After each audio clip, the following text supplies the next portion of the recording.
Hello friends, स्वागत है आप लोगों का मेरे यूट्यूब चैनल पर। अगर आप सीटेट की तैयारी कर रहे हैं या किसी भी कंपटीशन एग्जाम की तैयारी कर रहे हैं तो ये वीडियो आपके लिए बहुत इंपॉर्टेंट है। ये आपका एनसीईआरटी बेस्ड क्वेश्चन आंसर होगा, यानी आपको बेसिक चीज़ें बताई जाएंगी, आपको लेसन पढ़ाया जाएगा, यानी बताया जाएगा कि इस लेसन में क्या इंपॉर्टेंट है। ये आपका क्लास 6 का हिस्ट्री का दूसरा चैप्टर है, यानी पहला चैप्टर आप लोगों का कल करवा दिया गया था, ये आज दूसरा आपका चैप्टर है। तो दूसरे चैप्टर का आपका नाम है आखेट खाद्य संग्रहण से भोजन उत्पादन तक। यानी क्या क्वेश्चन लेसन है आपका? आखेट संग्रह खाद्य संग्रह से भोजन उत्पादन तक, ये आपका लेसन का नाम है। ये आप लोगों के लेसन का नाम है। अगर आप सीटेट की तैयारी यानी सीटेट की तैयारी कर रहे हैं, ये सीटेट बेस है। सीटेट की तैयारी और किसी भी कंपटीशन एग्जाम की तैयारी के लिए आपका एनसीईआरटी बहुत बेस होता है, यानी एनसीईआरटी की किताबें आपको पढ़नी ही होती है। तो चलिए स्टार्ट करते हैं इसका लेसन क्या है इस लेसन में। तो देखिए, पहला है आपका आरंभिक मानव, यानी आखिर में वे इधर उधर क्यों घूमते रहते थे। मेन टॉपिक आप लोगों को बता दिया जाएगा कि इसमें क्या क्या है, यानी आप लोगों को क्या क्या पढ़ना है। आरंभिक मानव के बारे में आपको पता करना है, यानी आखिर में वे इधर उधर क्यों घूमते थे, वो एक जगह पे क्यों नहीं रहते थे, इसके बारे में हम लोग जानेंगे। तो देखिए क्या है, जो उन लोगों के बारे में जानते हैं जो इस महाद्वीप में 20 साल पहले रहा करते थे। आज हम उन्हें आखेटक खाद्य संग्रहण के नाम से जानते हैं। भोजन का इंतजाम करने की विधि के आधार पर उन्हें इस नाम से पुकारा जाता है। आमतौर पर खाने के लिए वे जंगली जानवरों को शिकार करते थे, मछली और चिड़िया पकड़ते थे, फल मूल दाने पौधे पत्तियां अंडे इकट्ठा किया करते थे। आखेटक खाद्य संग्राहक समुदाय के लोग एक जगह से दूसरी जगह पर घूमते रहते थे। ऐसा करने के कई कारण थे। देखिए, पहला कारण यह था कि अगर वे एक ही जगह पर ज़्यादा दिनों तक रहते थे तो आसपास के पौधे फलों और जानवरों को खाकर समाप्त कर देते थे। इसलिए और भोजन की तलाश में उन्हें दूसरी जगह पर जाना पड़ता था। दूसरा कारण है कि जानवर अपने शिकार के लिए या फिर हिरण और मवेशी अपना चारा ढूंढने के लिए एक जगह से दूसरी जगह जाया करते थे। इसलिए इन जानवरों का शिकार करने वाले लोग भी इनके पीछे पीछे जाया करते होंगे। और उसके बाद देखिए, तीसरा कारण आपका है, यानी तीसरा कारण यहाँ पे दिया हुआ है कि पौधों और पेड़ों में फल फूल अलग अलग मौसम में आते थे। इसलिए वो उनकी तलाश में उपयुक्त मौसम के अनुसार अन्य इलाकों में घूमते होंगे।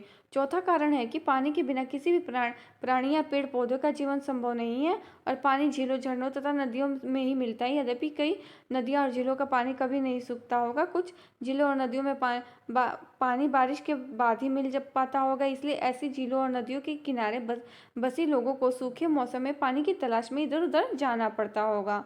नेक्स्ट है आपका, देखिए नेक्स्ट हेडिंग है आपका, क्या कहा है इसमें, आरंभिक मानव के बारे में जानकारी कैसे मिलती है। यानी जो पहले हम लोगों के प्रारंभिक मानव थे या आरंभिक मानव थे, उनके बारे में इतिहास में जानकारी कैसे मिलती है। तो देखिए क्या है इसका, पुरातात्विक विदों को कुछ ऐसी वस्तु मिली है जिनका निर्माण और उपयोग आखेटक खाद्य संग्रह किया करते थे। यह संभव है कि लोगों ने अपने काम के लिए पत्थरों, लकड़ी और हड्डियों के औजार बनाए होंगे। इनमें से पत्थरों के औजार आज भी बचे हुए हैं। इनमें से कुछ औजारों का उपयोग फल फूल काटने, हड्डी और मांस काटने तथा पेड़ों की छाल और जानवरों की खाल उतारने के लिए किया जाता होगा। कुछ के साथ हड्डियों तथा लकड़ियों के मुट्ठे लगाकर भाले और बाण जैसे हथियार बनाए जाते होंगे। कुछ औजारों से लकड़ियाँ काटी जाती होगी। लकड़ियों का उपयोग ईंधन के साथ साथ झोपड़ी और औजार बनाने के लिए भी किया जाता होगा। देखिए, जैसे कि यहाँ पे आपको एक चित्र दिखाया गया है, उसमें आपको बताया गया है कि पत्थरों के औजार का प्रयोग, यानी पत्थरों के औजारों का उपयोग बाएं इंसान के खाने योग्य जड़ों के खोदने के लिए किया जाता था, और दाएं है आपका जानवरों की खाल से बने वस्त्रों को सिलने के लिए किया जाता था। यानी ये आपका क्या है, जानवरों की खाल है, यानी ये क्या है, खाल है, इसको वस्त्र सिलने के लिए किया जाता था। और ये है आपका कि किसी भी इंसान के खाने योग्य जड़ों को खोदने, यानी जड़ों को खोदने की काम आता था, जड़ों को खोदने के काम आता था। या और दाएं है आपका जानवरों की खाल से बने वस्त्रों को सिलने के काम आता था। नेक्स्ट है आपका, देखिए नेक्स्ट है आपका लाल त्रिकोण वाले स्थान, यानी रहने की जगह निर्धारित करना। यानी रहने की जगह उनको कैसे निर्धारित की जाती थी, तो वे लाल त्रिकोण वाले स्थान से पूरा स्थल है जहाँ पर आखेटक खाद्य संग्राहकों के होने के प्रमाण मिले हैं।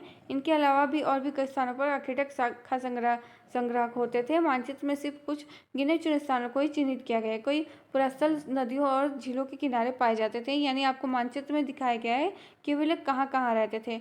जिस लाल त्रिकोण जहाँ पे बना है, यानी जो लाल त्रिकोण आपका बना हुआ है वहीं पे क्या है, ये लोग रहते थे। यानी लाल त्रिकोण कहाँ बना हुआ है हमारा, तो ये भीमबेटका के पास है, नर्मदा नदी के तट पर आपका बना हुआ है। यहाँ पे कौन रहते थे, आखेटक खास संग्राहक रहते थे। अब देखिए उसके बाद है, चूंकि पत्थर के उपकरण बहुत महत्वपूर्ण थे, इसलिए लोग ऐसी जगह ढूंढा करते थे जहां अच्छे पत्थर मिल सके। अब देखिए भीमबेटका के बारे में है। भीमबेटका आधुनिक आधुनिक मध्य प्रदेश में इस पुरास्थल का पर गुफाएं एवं कंदराएं मिली हैं। जो लोग इन गुफाओं में इसलिए रहते थे क्योंकि वहां उन्हें बारिश, धूप और हवाओं से राहत मिलती थी। ये गुफाएं नर्मदा घाटी के पास है। क्या तुम बता सकते हो कि रहने के लिए लोगों ने यह जगह क्यों चुनी होगी?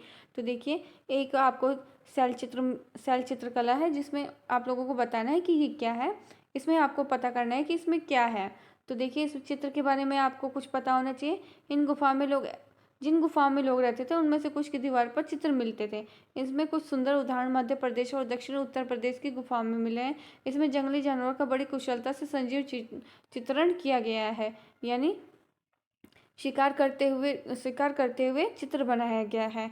ये आपका क्या है, अखेटक खाद्य संग्रह भोजन है, यानी ये आपका जो पहले का पत्थर है, यानी पत्थरों को तराश के जो रहने की जगह बनाई गई है वो है।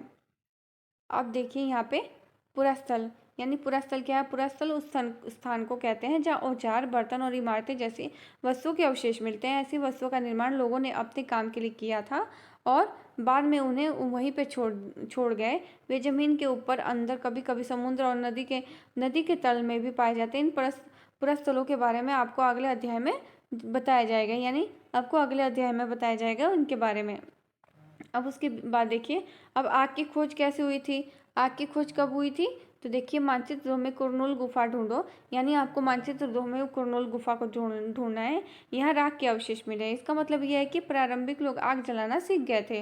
आग का इस्तेमाल कई कार्यों के लिए किया जाता होगा, जैसा कि प्रकाश के लिए, मांस भूनने के लिए और खतरनाक जानवरों को दूर भगाने के लिए किया जाता होगा उस टाइम आग का प्रयोग। अब उसके बाद देखिए, नाम तथा तिथियां आपको याद करनी है। ये नाम तथा तिथियां आप इसका स्क्रीनशॉट ले लीजिए और आप याद कर लीजिएगा। अब देखिए उसके बाद है बदलती जलवायु। बदलती जलवायु वहाँ की मतलब जलवायु कैसी थी, वो कैसे कैसे बदलती थी। लगभग 12,000 साल पहले, यानी क्या कहा है इसमें, 12,000 साल पहले, 12,000 साल पहले दुनिया की जलवायु में बड़े बदलाव आए और गर्मी बढ़ने लगी। इसके परिणामस्वरूप कई क्षेत्रों में घास वाले मैदान लगे, जिससे हिरण, बारहसिंगा, भेड़, बकरी और गाय जैसे उन जानवरों की संख्या बढ़ी जो घास खाकर जिंदा रहते थे। जो लोग इन जानवरों का शिकार करते थे वे कभी इनके पीछे आए और इनके खाने पीने की आदतों और प्रजनन के समय की जानकारी हासिल करने लगे। हो सकता है कि तब इन लोगों को जानवरों को पकड़ कर अपनी ज़रूरत के अनुसार पालने की बात सोचने लगे हों।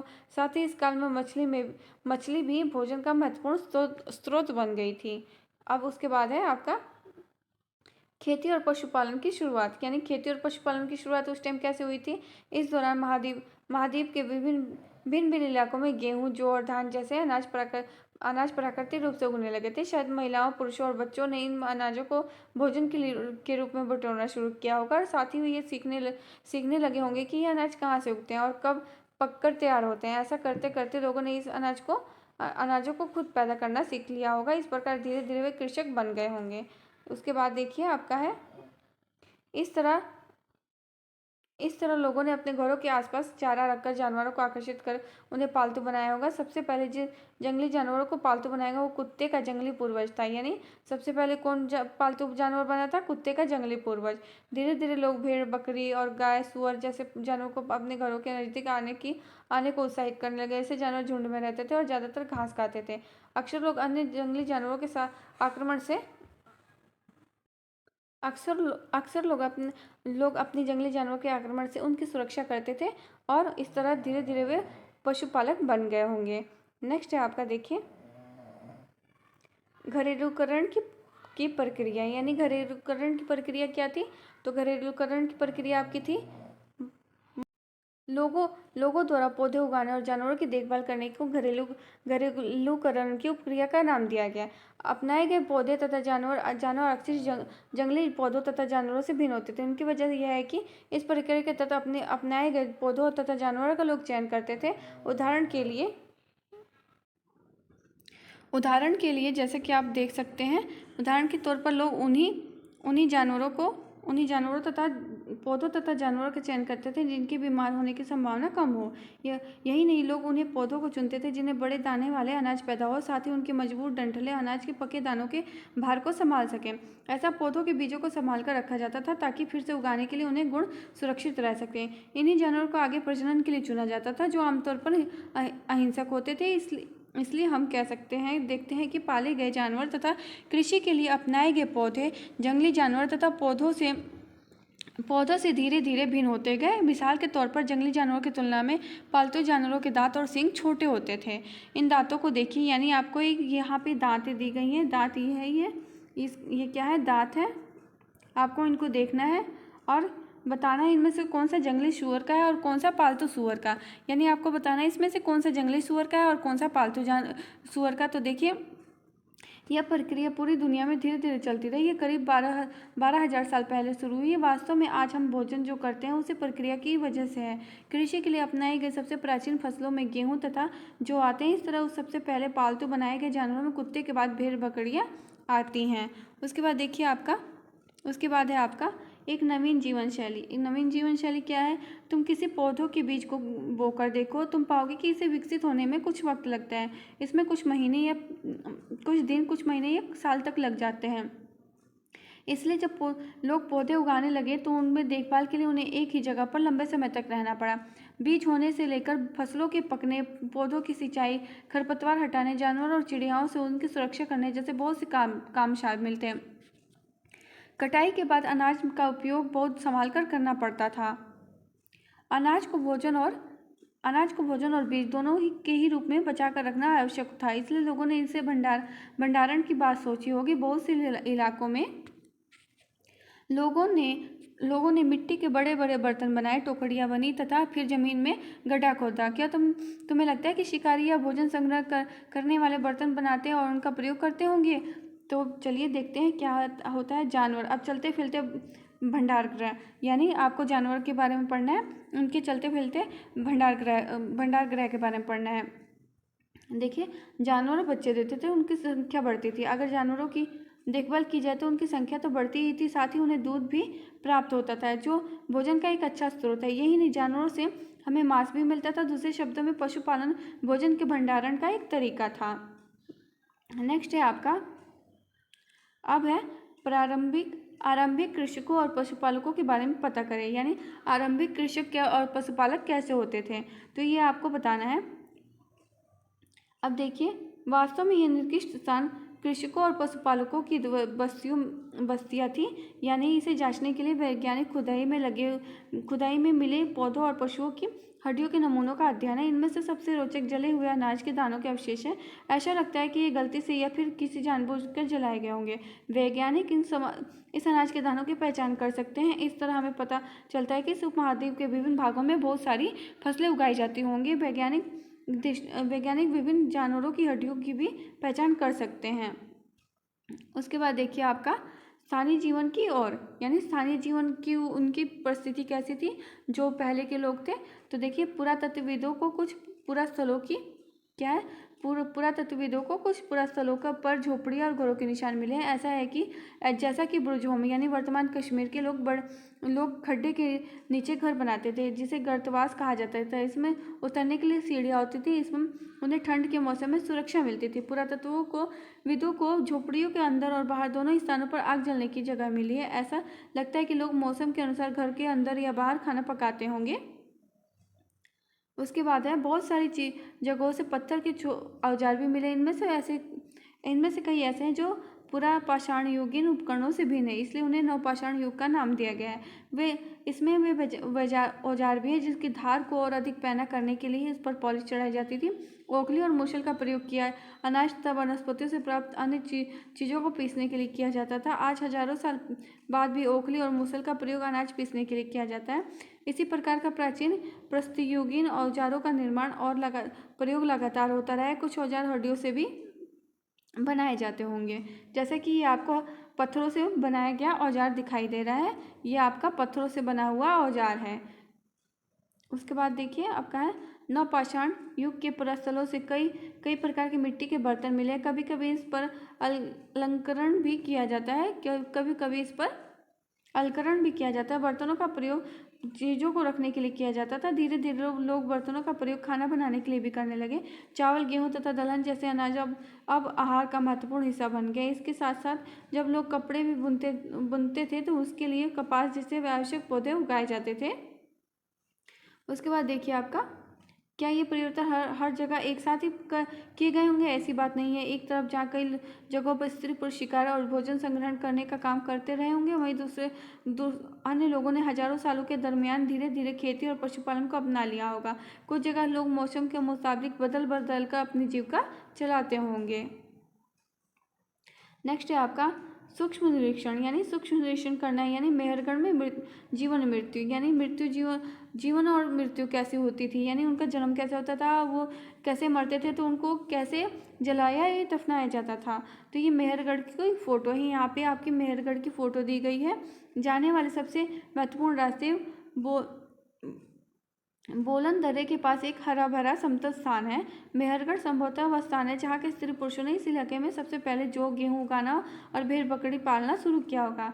यहाँ विभिन्न प्रकार के जानवरों की हड्डियाँ मिली हैं। इनमें हिरण तथा सूअर जैसे जंगली जानवर तथा भेड़ और बकरियों की हड्डियाँ हैं।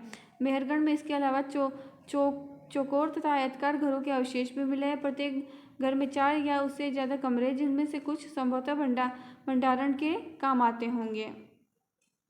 नेक्स्ट देखिए आपका मृत्यु के बाद सामान्यतः मृतक के सगे संबंधी उसके प्रति सम्मान जताते हैं। लोगों की आस्था है कि मृत्यु के बाद भी जीवन होता है, इसलिए कब्रों में मृतकों के साथ कुछ सामान भी रखे जाते हैं। मेहरगढ़ में कई ऐसी कब्रें मिली है जहाँ एक कब्र में एक मृतक के साथ बकरी को दफनाया गया, संभवतः इसे परलोक से मृतक खाने के लिए रखा गया होगा।